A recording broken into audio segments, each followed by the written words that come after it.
You are listening to Arcane Carolinas, an exploration of the Carolinas' folklore, legends, myths, and modern weird. Each episode, we examine the historical context of our topic and aim to preserve some of the stories that help make this part of the world such a fascinating place.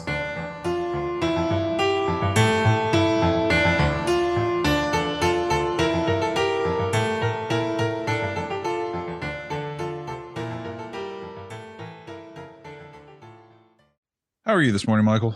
You know what? I'm pretty fabulous, actually. Well, let's try to ruin that. Let's mess it up real bad with a bunch of wild stuff. Just kidding. I feel like today's episode is a cursed episode in that I have been trying to do this episode for a couple of weeks now. Yeah, it has been one that we've had to kick forward and forward and forward. I think we've had to kick a lot forward and forward and forward, but today is our day. Excellent. Let's talk about it then. I am your co-host, Charlie Mushaw. I am your other co-host, multi-award winning novelist Michael G. Williams. I would like to start by giving a shout out to John at Bean Traders Coffee in Durham, North Carolina. Hey, John. Thanks for saying hi. Hi, John. I don't know John. I've never met John, but it sounds like a swell fella. John makes an excellent iced red eye. Oh, well, there you go. So business first, we will be hitting our 100th episode in the near future, probably in the fall. If you would like to be a part of that, we would love to hear from you.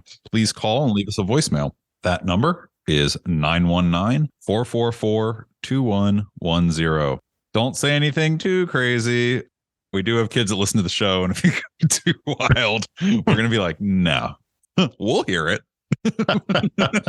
Also, adding bleeps is really annoying. Right. So big news. GalaxyCon Richmond recordings, live appearances are now only on Friday. That had previously been advertised as us being there all weekend. We found out that we are only doing Friday at 4:00 and 10:30 at night. Yeah. It's going to be a lot of fun, though. And on Saturday, we're going to have a table set up in the hallway, and we'll be able to chat with people and hand out stuff. Yeah. So we'll be there. We're going to probably do a fun live stream thing, but I just don't want anybody buying tickets for Saturday or Sunday expecting us to be there. Hey folks, Michael here. It turns out this episode didn't get released until after GalaxyCon Richmond, but we're leaving those parts in so that folks know that those episodes, which we did record, will come out as part of the Spooky Spectacular this autumn of 2023. Also, the two-part live stream that we did on Saturday morning is a little guerrilla programming, as Charlie called it, is posted on Facebook, and there will be links to parts 1 and 2 in the show notes to this episode. Thanks a lot. Exactly. Yes. Well, like I said, we'll be kicking, or like you said, and I said, we'll be kicking around on Saturday, but it won't be an official thing. Big news. Carolina Fear Fest. Are you familiar? I am now. No, yes. Well, that's a stupid thing to ask you. That. Of course you are. We just talked about it. No, but yeah, I actually had heard of them plenty of times before, and they sound really super cool. Yeah, so we got picked up for Carolina Fear Fest. It's a Raleigh-based all things horror convention, May 26th to the 28th at the fairgrounds. We'll be there. We'll be doing our thing. We don't have our full schedule. I will be there the entire weekend. Michael will be there for Arcane Carolinas live stuff and possibly some other panels. We don't know. Yeah, we just don't know our schedule yet, but we're going to be there for some portion of it. Yeah, and once we get a week or two behind us and deliver everything that we need to deliver to them from our side, the founder, I guess, would be the appropriate term. I was about to say owner, founder, leader, the leader of the Fear Fest is going to come on and do a little interview on the show and do a much better job than I am doing right now of promoting it. It's going to be a lot of fun. Yeah, there's going to be giveaways, panels, celebrities. Yeah. Some of my favorite horror actors are going to be there. Like Barbara Crampton. She's one of my favorite people from the horror film industry, period. She's been in such unbelievably cool stuff. She is such a great actress. I love everything that she's in. She's going to be there. That is so super cool. Tara Reid. Yeah. Who has been in so many things, including the Sharknadoes. Yeah. But yeah, lots of celebrities, and they're going to do cars. They're going to have horror cars. They're like a Jeepers Creepers screen used truck, and Christine, and the Green Goblin, and stuff like that. And despite what I probably sound like, in that I generally sound like an isolated academic, I'm a super car person. I love cars. I love classic cars. I'm really excited about that. There may be an affiliate code coming where, you like type in, whatever and get a discount on tickets. So if you are interested in going, hang tight for a minute until we find out whether or not we're going to be able to get that for you. That is still in development, and we would love to be able to pass that on to you. Yes.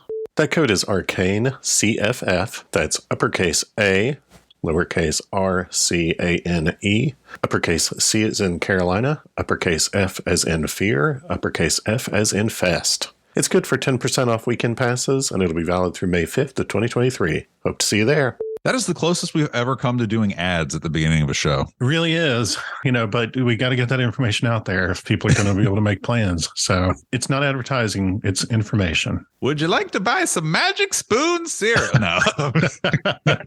The thing is, that cereal might actually be good. I have no idea. I've never had it. No idea. I know that they appeared on a lot of podcasts for a while. I am not a cereal person, so I will never know. Are you ready for the introduction? I absolutely am. Is your mind ready? My mind is as free as a breeze. Is your body ready? I've just got back from the gym, so let's say yes. There you go.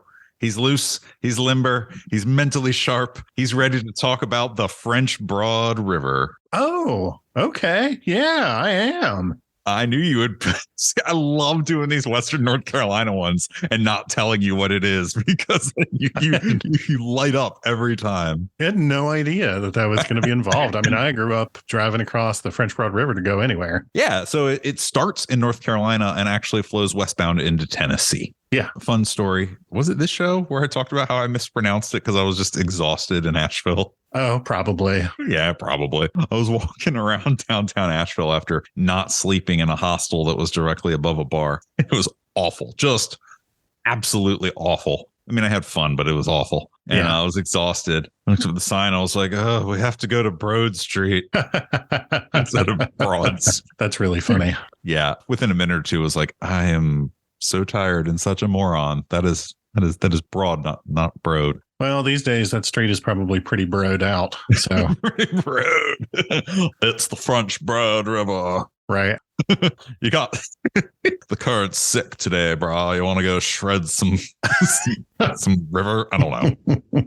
Really bad at that voice. So anyway, the French Broad River flows 218 miles from the town of Rosman in Transylvania County into Tennessee, where it combines with the Holston River in Knoxville and then begins to form the Tennessee River. Yeah. It flows through the counties of Transylvania, Buncombe, Henderson, and Madison in North Carolina, and Coke? How is it spelled? Cocke. Yeah, Coke County. Coke County. I was wrong. It's actually Cock County, family name, which has evolved into other names over time, including Cox, C-O-X. So we both get it wrong sometimes. Jefferson, Seaver, and Knox in Tennessee. Severe. There you go. See, I can't do any of them right. It's Broad all the way down, man. I know that only because we would occasionally play Sevierville High in football. Oh, wow. Interstate. Yeah. Credits on this episode I'm going to put up front. Carolina Hates, NorthCarolinaGhost.com, Mountain Lore Tales from Appalachia, the Pine Barren Institute, Weird Carolinas, Myths and Legends of Our Own Lands, and Southern and Western Monthly Magazine. There was a lot of reading that went into this for very little of the content. So, the legend. It is said that if you walk along the French Broad from Asheville and follow the course of the river, that over the course of a few days, your dreams will begin to become consumed by the singing of a beautiful dark-haired woman that calls to you in the night. Okay. And it happens progressively and progressively more. So like the first night you might have like a weird dream about like, oh, I saw this lady and like it sounded like she was singing. And then the second night it's like all consuming for your dreams. And by the third day, you'll start to be convinced that you actually catch glimpses of this woman along the river. I love the like cosmic horror vibes that that's giving. And that you hear her, you begin to actually hear her during the day calling out to you. Okay. This is something that is new to me, but I am very into it. And along the river, again, this is like a measured amount of distance, like a 3 days hike from Asheville. There's a pool, a deep pool on the side of the river. And if you have been afflicted by this woman, you will feel compelled to approach that pool and you'll see her coming upwards from the bottom of it, swimming up towards the surface. And if you reach out to her, she'll begin to reach out to you. And if you reach out to her, as soon as she makes contact with you, She is no longer a traditionally beautiful water maiden and is scaly, monstrous with a sunken skull face. Ooh, I dig it. Okay. And she'll latch onto you. As soon as she touches you, you're done. And she'll drag you down into the pool and you'll drown. Wow.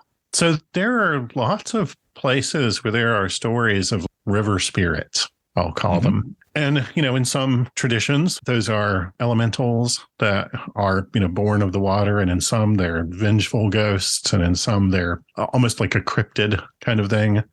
And this is a great combination of a lot of those. You don't hear about a lot of mermaid stories because that's kind of what this is sounding. Sirens, I guess I should say. Yeah. You don't hear a lot of siren stories set in rivers, or at least I never had. Yeah. So it's interesting, right? It's like a siren-y mermaid because, I don't know, there's scales and stuff. And I really like it. You'll find her widely referred to as the Siren of the French Broad if you Google it or whatever. Yeah. And it's a story that has been repeated for a long time and is around on the internet, repeated, every fall, some newspaper runs it for Halloween. And, Sure. That kind of thing. Winding back the clock, the Cherokee people who occupied the region prior to European settlers arriving referred to the river by a few different names based on, we're into the history part now. Yeah. As if that wasn't clear. we haven't done this in a while, so I feel like I'm fumbling through it. No, it's cool. We're good. They referred to the river by a few different names based on the different geographic portions of it. And I'm probably going to butcher these. Feel free to email us in and tell me how to say them. Polico and Agiqua were the names of the regions by the start, the very start. Zillicoa was the name of the portion around present-day Asheville.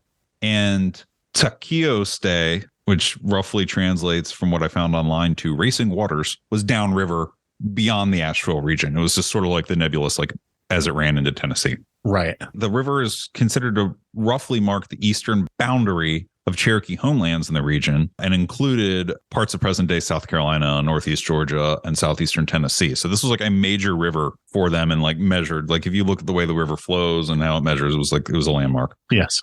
And what's interesting is that when French explorers showed up to the what's now called French Broad River, they called the entire river Agiqua. So they borrowed the Cherokee name and just called the whole river this is the whole thing. They just use the name for that segment, but for the entire thing. Right. You know how streets change names? Yeah. It'd be 15501 and 54 are the same road for a little while. And some people erroneously call one 15501, even though you're on 54 once they split again. Yeah. What's interesting is that the Siren of the French Broad first appears in print in 1845 as Zellica, a tradition of the French Broad. It was a 64-line poem by William Gilmore Simms and published in his Southern and Western magazine. And that title of Zellica sounds very similar to that Cherokee name of Zillicoa. Yeah, that does sound basically exactly the same. And it would be very easy to believe that a person had heard the Cherokee word and basically mispronounced it or mistransliterated it and turning it into a written word. Simms, in the opening lines of that piece in his magazine, says this is inspired by Cherokee oral tradition. Okay. So that's where I see the correlation between the linguistics where I'm yeah, it was written differently or mispronounced or whatever, but, was definitely a story from Cherokee oral tradition about a European settler that went swimming in the river and died. Oh. So I'm going to read an excerpt from that magazine very quickly. Yeah, please do. It says, the following is a Cherokee tradition. The substance of the story, stripped of its poetry, is simply this. A young man, a white, heated with travel, after descending from the mountains, came to a river whose cool waters delighted his eye and tempted him to bathe. He did so, and lingering too long in the water, he became chilled and died in consequence. The stream indicated is what is now referred to as the French Broad in North Carolina. Fascinating. So that's the opening line before the poem that introduces the siren into broader culture. Yeah. The whole poem is available on the Internet Archive, and it does tell the story of a young man, but I think it's not an accident that he died. Mm-hmm. I think it's actually a cautionary tale about giving into despair and self-harm. Oh, interesting. Yeah. And I'm not going to read the whole thing because it's 68 lines, but there's two stanzas right at the beginning that stand out. It opens with a weary traveler walking in the hot sun, coming upon the river, and then, now I'm going to quote the poem. With a sad and failing heart, the youth sat down, and his secret thought was a yearning to depart. Why should I toil in this sad unrest? Why strive in the endless strife? And where there is hope that came to cheer in the better days of life. Damn. So it's a depressed young man reflecting on how life used to be better, and now he doesn't want to deal with life anymore. Yeah. And there's the river. And there's the river. So the traveler sees a maiden in the river in the poem that begins beckoning him and promising him rest. Mm-hmm. He obliges her, enters the river, and as she takes him in his, and I quote from the poem, death cold arms, he wishes he could return to shore, but it's too late. Wow. I mean, there's really no reading that other than that this, like you said, is a cautionary tale against self-harm. Right. And we'll have links in the show notes to suicide prevention resources if that is something that you would like to have access to. We'll make sure that that's there. Yeah. So it's less of a traditional siren for me. Yeah. So let's talk about sirens briefly. Okay. So sirens appear all the way back into Greek mythology. They first appeared in Homer's Odyssey. Homer did not provide any physical descriptions, and their visual appearance was actually left to the reader's imagination. And it was Apollonius of Rhodes in Argonautica in the 3rd century, 3rd century BC, that described sirens in the writing as part woman and part bird. Oh. And I always thought of them as mermaids. Yeah, that's always what I thought also. But the earliest I could find was that they're part woman, part bird, which is how they're portrayed in What We Do in Shadows, which is funny. It is. It's very funny. Yeah.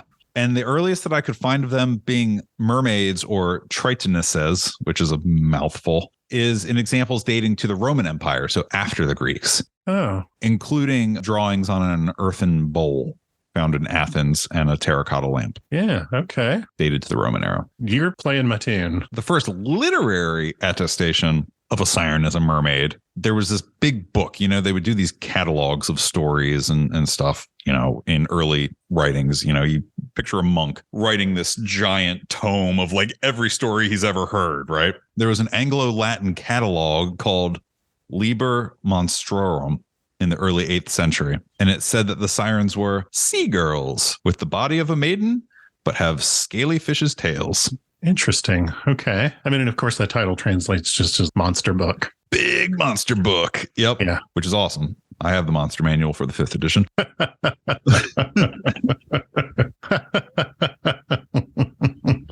Go ahead. That just really cracked me up. So they continue to be depicted both ways, the Middle Ages and Renaissance. It was like you could do them either way. Bird ladies or fish ladies, all the way up to what we broadly call the Age of Exploration. These creatures appeared in stories, luring men to their doom. Mm-hmm. Our siren of the French Broad is probably most widely known and based on the 1896 retelling in Charles Montgomery Skinner's book, Myths and Legends of Our Own Land, that builds on the Sims poem. Oh, okay. So he takes the core of young man goes into river drowns.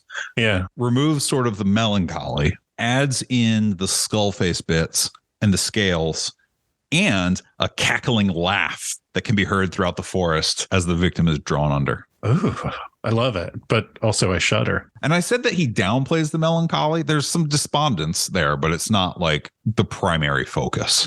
Whereas the poem from 1845 is about depression and sadness. Yes. And this is not about that. It's more of like, hey, there's this monster that pulls down despondent, weary travelers. Right. If you've ever gone on a, 8-hour hike, everyone's somewhat weary at the end of that.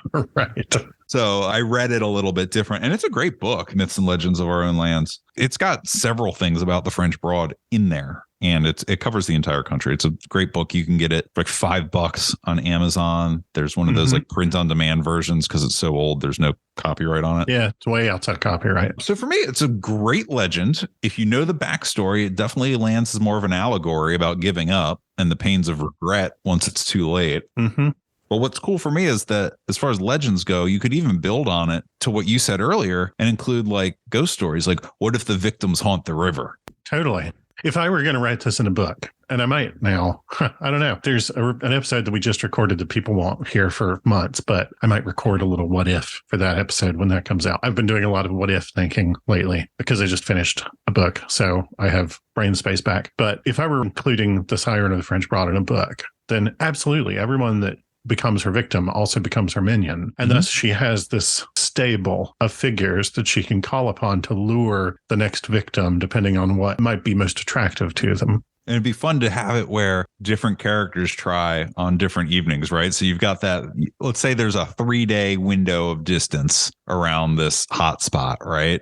And send out different minions one night, different minions the next night, whatever. And the ones who are not engaged in trying to attract. I mean, yeah, I'd probably do this as somebody who's on a long hike through the Blue Ridge Mountains, or maybe they're on the Appalachian Trail, something like that. And so they have multiple opportunities to experience this. But then as part of it, I would want to pull in some of that Greek sensibility.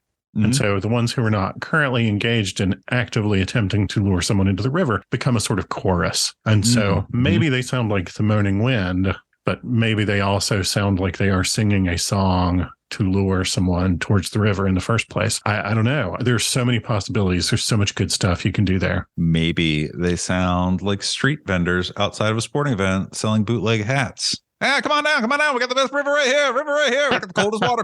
Don't listen to him. Mine's colder. Come here, buddy. Come on. Yes, maybe it's basically a state fair of ways to get murdered in a river. You don't want that pool. You want this pool. It's deeper. It's colder. It's darker. It's great. Like I said, I drove across the French Broad every time I went anywhere growing up. Around Asheville, the French Broad is like really wide. It's a really big river. And there's a specific bridge that you drive across from one direction if you're going into downtown Asheville that like crosses the French Broad. And it's this big, long bridge. And it's this enormous river. But the place where I grew up, it was much narrower. And the bridge that I most often went over going there was one that I could walk to from certain locations also in the place where I grew up. Every now and then, just go and like stand on the bridge and look at the river and watch the river go by. And I would always do that, expecting it to be a meditative sort of experience. And it was always instead this grimly alluring experience where when you stand on that bridge and you watch the river go by, the river is like super muddy there. It's not a pretty river, but at the same time it is. When I was a kid anyway, it was like surrounded by fields on both sides. And there was this mostly disused railroad that went right past it. And every now and then you'd hear a train in the distance, which is one of my favorite sounds. And you just stand there on the bridge and watch this absolutely impenetrable darkness go past underneath with the just occasional ripple in it as sort of the only feature. And it was in a very remote place and it was very quiet. And especially at night, it was just almost Oz effect levels of quiet. Like the whole world would just fall away. There was never any traffic where I grew up. So there was never any sound of cars or anything like that. It was just you and the river. And the river was the only thing to talk to. How you feeling now? Did I ruin your morning? No. Now I want to write a story about a river siren. So now I'm great. I'm excited now. Well, that's it. That's the legend of the Siren of French Broad and its origin. And it's a good one. I like that one. You know, for all that I talked in episode 0, 80 some episodes ago, about having grown up hearing lots of stories of the supernatural and being told this is all real and dangerous, nobody ever told me that story. This is the first time I've ever heard of the Siren of the French Broad. I would imagine it's based on the origins. Kind of a taboo topic to discuss. Yeah, absolutely. Not the sort of thing you tell your kids to scare them a little bit. Right. It's kind of a different vibe. But that is it. Thank you for listening. Appreciate you being here. We're going to be at GalaxyCon in Richmond at the end of March. After that, we will be at Carolina Fear Fest Memorial Day weekend in Raleigh, North Carolina. Thanks for listening.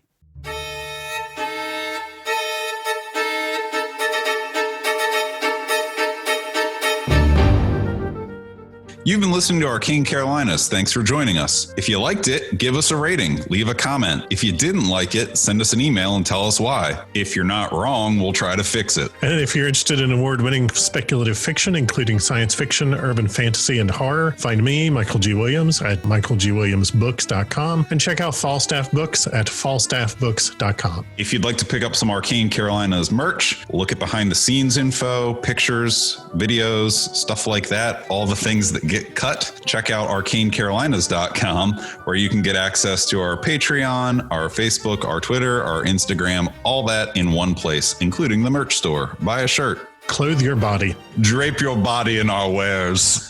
Be our living billboards.